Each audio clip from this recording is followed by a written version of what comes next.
बालमित्रांनो, स्वागत आहे तुमचं पुष्पा ट्युटोरियल या चॅनल मध्ये। आज आपण इयत्ता पहिली विषय मराठी कविता पहिली सरी शिकणार आहोत। बघा, तुम्ही आता अ आई शिकायला घेतलीच असेल, तसेच अ पासून ञ पर्यंत शब्द तुम्हाला येत असतील। क का के देखील तुम्ही सिनियर केजी ज्युनियर केजी मध्ये शिकलेला असाल। बघा, आपल्याला हळूहळू आता वाचायला पण शिकायचं आहे आणि वाचून त्याचा आनंद घ्यायला पण शिकायचं आहे। कविता म्हटली की आपल्या सर्वांना किती आनंद वाटतो। कविता म्हणजेच एक गाणंच समजा। गाणं म्हटलं की आपल्याला अगदी लहानपणापासूनच म्हणजे शाळेत जायच्या आधीपासूनच गाणं खूप आवडतं। आईने अंगाई गाणं म्हटलं किंवा एखादी कविता म्हटली किंवा एखादा अभंग म्हटलं, आपल्याला झोपावलं थोपटलं, किती मस्त वाटतं, किती आनंद वाटतं। आईच्या खुशीत आईच्या आवाजात गाणं आपण आतापर्यंत खूप ऐकलं असतील। आता आपल्याला इयत्ता पहिली मध्ये म्हणजेच आता स्वतः गाणं घेण्याची वेळ आली आहे, शिकायची वेळ आली आहे। बघा, तर तुम्हाला पहिल्यांदा कका किकी येणं खूप गरजेचे आहे। कका किकी आली की तुम्हाला हळूहळू छोटे छोटे शब्द वाचता येतील। आता ही जी कविता इथे तुम्हाला दिलेली आहे, पहिली कविता आहे, ती देखील अशीच अशा छोट्या छोट्या शब्दांनी मिळून बनलेली आहे। तिथे कोणत्याही प्रकारचा जोडाक्षर वापरलेला नाही। म्हणजेच अगदी कका किकी जरी तुम्हाला जमली तरी ही तुम्ही अगदी सहजरित्या वाचू शकता, म्हणू शकता, गाऊ शकता आणि ती आज मी तुम्हाला शिकवणार आहे, सांगणार आहे। मला खात्री आहे की तुम्हाला ही कविता शिकताना खूप मजा येईल। बघा, शिकूया मराठी ह्या विषयामधील ही पहिली कविता आहे। सशातला स, र ला दुसरी वेलांटी री, सरी। बरोबर। आता मी इथे काही चित्र काढले बघा। इथे ढग काढलेले आहे, त्या पाऊस पडताना दाखवलेला आहे। इथे या पावसाने घर भिजत आहे। इथे ह्या पावसाचे जे थेंब पडत आहेत, हे पाठोपाठ सलग असे थेंब पडतात। त्या थेंबांच्या पडण्याच्याच क्रियेला सरी असं म्हणतात। आता जेव्हा पाऊस पडत असेल तेव्हा आपली आई म्हणते, किती मोठी पावसाची सर आली होती, मी पूर्ण भिजून गेली। सर येणे म्हणजेच काय, पावसाचे थेंब झोताने खाली फेकणे, झोताने खाली येणे, याला सर असं म्हटलं जातं। आपण अगदी लहानपणी देखील अशी कविता आपल्या आईने आपल्याला शिकवलेली असेल। तुमची मला तर वाटते पाठच असेल। ये रे ये रे पावसा, तुला देतो पैसा, पैसा झाला छोटा आणि पाऊस आला मोठा। ये ग सरी, माझे मडके भरी, सर आली धावूनी, मडके गेले वाहुनी। म्हणजे तिथे पण सर हा शब्द आला। बरोबर। ह्याच सरी विषयी आपल्याला ही एक कविता दिलेली आहे। बघा, मी आता ही कविता तुम्हाला कशी वाचायची त्याबद्दल देखील एक आयडिया देणार आहे। बघा, हा ट से टमाटर, बरोबर, ट से टब, बरोबर की नाही। प पासून काय बनतं, पतंग, बरोबर ना। ट पासून काय बनतो, टरबूज, टरबूज, पतंग, टप टप टप टप, बरोबर की नाही। इथे पायचा असा पाय मोडला आहे बघा, अशी अशी छोटी लाईन टाकली आहे। याचा अर्थ काय होतो मित्रांनो, तुम्हाला इथे प्रश्न पडला असेल की प नुसता लिहिण्याऐवजी इथे असं पाय का त्याचं थोडं मोडल्यासारखं केलेलं आहे। तर त्याचा अर्थ असा होतो की तो जो प हा शब्द आहे तो अगदी पटकन आपल्याला बोलायचा आहे। कसा बोलायचा आहे, पटकन, टप टप। ट वर जास्त जोर द्यायचे, प जरा छोटाच उच्चार करायचा आहे आणि पुढे जायचे। त्याचा अर्थ असा होतो। पुढे दिले थ, थला मात्रा दिलेली आहे, थे बनला। तिथे त्यांनी टिंब दिलेला आहे, अनुस्वार, तिथे न असा प्रोनाउन्सिएशन होतो, बरोबर, न असा उच्चार होतो। अन, आहा, अन आपण शिकलेला आहोत। अ आ इ ई उ ऊ रू ए ऐ ओ औ अम आहा, अम असा आवाज येतो, बरोबर। तिथे अ वर आपण टिंब देतो, अनुस्वार देतो, अनुस्वार म्हणतात त्याला। तर इथे एक अनुस्वार दिलेला आहे, थेंब, थेंब, तिथे न चा उच्चार आला, थेंब। हा ब, बदकातलं ब, टप टप थेंब, सर सर सरी, आता इथे र आहे, रथातला र आहे. स तर आपल्याला माहित आहे सशातला स.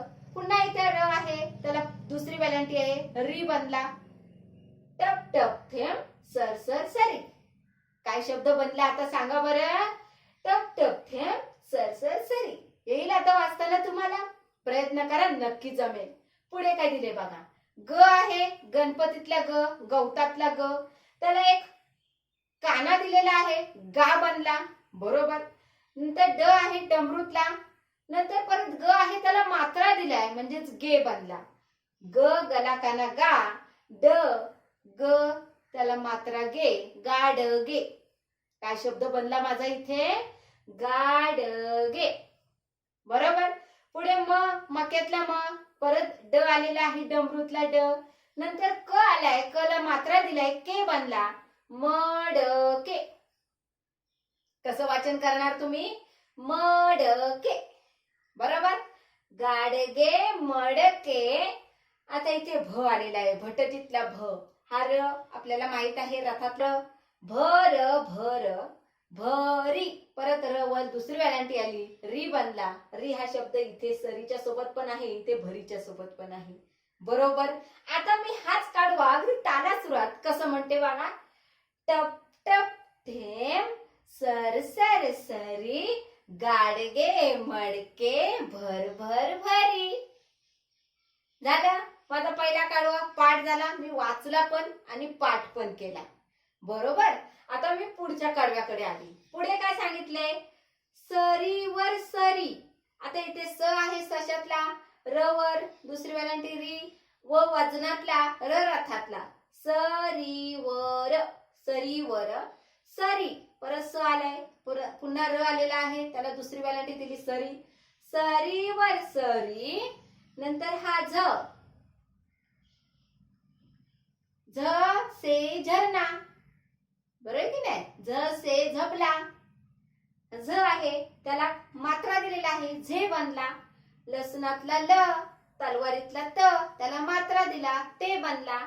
झेलते. कसं वाचन करायचं? झेलते. प, पला एक काना एक मात्रा, पो. र रथातला पोर. झेलते पोर. नंतर हा थ आला, थव्यातला थ, त्याला पहिला उकार दिला, थू बनला. नंतर आपली ही आवडती ई, इसे इडलिंबू. बरोबर की नाही? नंतर हा थ आला, त्याला पहिला उकार दिला, थू बनला. थुई थुई नाचे. न, नला काना ना, च, चला मात्रा चे, नाचे. रला काना रा, नला काना ना, त, रानात. बरोबर. नंतर म, मला एक काना एक मात्रा, मो. नंतर रथातला र, मोर. बरोबर. हे असं झालं आपलं वाचन. आता हीच कविता बघा कशी वाचता येईल आपल्याला. सरीवर सरी झेलते पोर, थुई थुई नाचे रानात मोर. बरोबर की नाही? म्हणजे आपण पाऊस पडलं की आनंदी होऊन घरातून बाहेर पडतो आणि तुमच्या एवढीच 5.5-6 वर्षाची मुलगी काय करते तर या सरीवर सरी अंगावर घेते आणि आनंदाने नाचत बसते. जशी तुमच्यासारखी मुलं पाण्यात पावसात नाचतात, आनंद घेतात, तसाच मोर देखील आकाश ढग काळे झाले, पाऊस पडायला लागला की रानात आपलं नाचायला सुरुवात करतो. आपण बोलतो की नाही, नाच रे मोरा आंब्याच्या बनात, नाच रे मोरा नाच. बरोबर की नाही? म्हणजेच काय तर मोराला पाऊस हा खूप आवडतो. एकदा पाऊस पडायची सुरुवात झाली की मोर नाचायला लागला. म्हणून जिथं पाऊस तिथं मोर हा असतोच. आले का लक्षात? तर अशी ही अगदी मजेशीर आणि गमतीशीर आणि तुम्हाला देखील सहजरित्या वाचता येऊन पाठांतर होण्यासारखी ही कविता मला वाटते तुम्हाला नक्कीच आवडली असेल. परत एकदा मी तुम्हाला गाऊन दाखवते आणि त्या पद्धतीने तुम्ही पाठ करायचे आहे आणि ते आत्मसात करायचे आहे, न बघता लिहिण्याचा प्रयत्न करायचा आहे. बघा, कविता पहिली, सरी. टप टप थेंब सर सर सरी गाडगे मडके भर भर भरी सरीवर सरी झेलते फोर थुई थुई नाचे रानात मोर. पुढचे पाठ तुम्हाला जर समजून घ्यायचे असतील तर आपला चॅनल सबस्क्राईब करा, बेल आयकॉनवर क्लिक करा, म्हणजेच जसा आपला व्हिडिओ अपलोड होईल तुम्हाला त्याचं नोटिफिकेशन मिळेल आणि तुम्ही अगदी घर बसल्या ह्या सगळ्या गोष्टी आत्मसात करू शकता. धन्यवाद.